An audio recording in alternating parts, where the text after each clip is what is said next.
سلام دوستان عزیز، امیدوارم حالتون خوب باشه.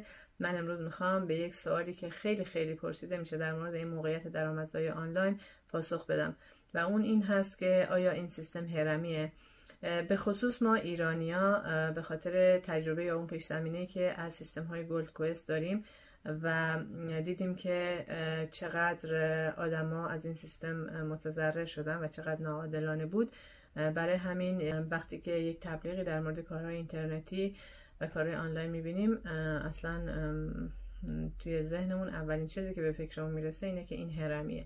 من جمله خود من که همین فکر رو میکردم و بسیار بدبین بودم نسبت به کارهای اینترنتی و درآمدزایی آنلاین و اینها.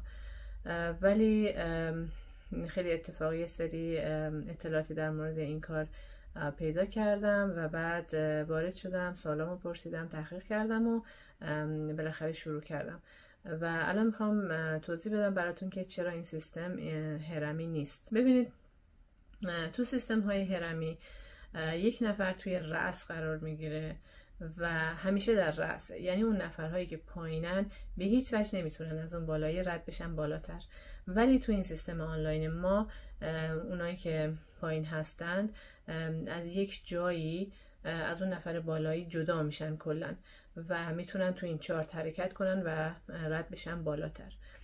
دوم، توی سیستم های هرمی اگر اون نفری که در رأس هست کار هم نکنه درآمدش رو خواهد داشت. ولی توی این سیستم آنلاین ما اگر که یک نفر کار نکنه درآمد نخواهد داشت مگر اینکه به مرحله بازنشستگی رسیده باشه و یه درآمد ثابتی کنار درآمدش داشته باشه، وگرنه اگر کار نکنه به هیچ وجه درآمد نخواهد داشت. یکی از مشخصهای دیگه سیستم های هرمی اینه که لگ چپ و راست هست که باید تعداد این نفراتی که توی لگ چپ و راست هستن مساوی باشن تا نفر بالایی بتونه درآمد داشته باشه. ولی توی این سیستم آنلاین هیچ شرط و شروطی و هیچ وابستگی به کسی یا جایی و یا به نفرات دیگه‌ای وجود نداره. به محض اینکه یک نفر وارد میشه بیزینس آیدیشو میگیره و شما ترینینگ ها رو براش شروع میکنید، کامیشن رو دریافت میکنید و درآمد دارید. و از مشخصات دیگه سیستم های هرمی این هست که هیچ کالا، محصول، خدمات یا سرویسی اونجا ارائه نمیشه و درآمد اینها فقط از طریق اون حق عضویتی است که اعضا پرداخت میکنن و هیچ کار مفیدی اینجا انجام نمیشه.